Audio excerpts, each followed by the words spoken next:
भारी बारिश के चलते जम्मू कश्मीर के दूसरे इलाकों की तरह जिला डोडा के कई इलाके में भी लोगों को काफी दिक्कतों का सामना करना पड़ रहा है।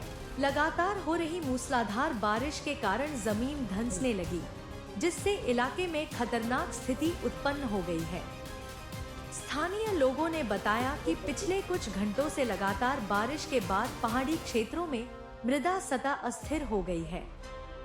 गांव देहातों में लोगों के घर, सड़कें और खेत तबाह हो चुके हैं। स्थानीय निवासी खतरे को भांपते हुए सुरक्षित स्थानों पर शिफ्ट हो रहे हैं। इसके साथ ही प्रभावित परिवारों ने प्रशासन से बचाव और राहत की मुहिम में तेजी लाने की बात कह रहे हैं।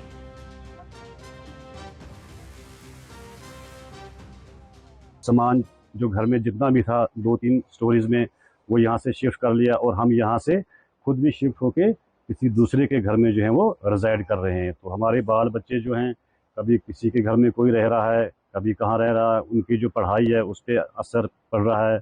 खुद हम अफेक्टेड हैं, तो हम सरकार से यही गुजारिश करना चाहते हैं, खासकर डीसी डोडा सर से, क्योंकि जैसे डीसी डोडा सर है वो एक बहुत ही निहायत इंटेलिजेंट ऑफिसर हैं, बहुत अच्छे ऑफिसर हैं, मतलब हर जगह वो पहुंचते हैं, हर किसी की बात सुनते हैं। तो मैं डीसी साहब से भी ये गुजारिश करना चाहता हूं कि कम से कम यहाँ पे एक टीम बना के पूरे इलाके में, इस इलाके में तो विजिट किया जाए। बच्चे हमारे अलग हैं, कहीं शिफ्ट हो गए हैं, दूसरे घर में रह रहे हैं, हमारा सामान कहीं है, हमारा माल मवेशी कहीं है।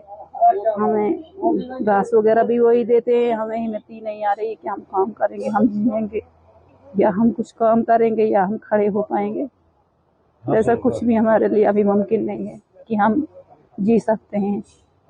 पैसा भी कुछ भी नहीं रहा है, बैंक वगैरह से भी लिया था हमने, फिर अपना जो था पैसा इकट्ठा करते हैं वो भी लगा लिया था पूरा, तब कुछ भी बचा नहीं। मकान भी गिरने की कगार पे है।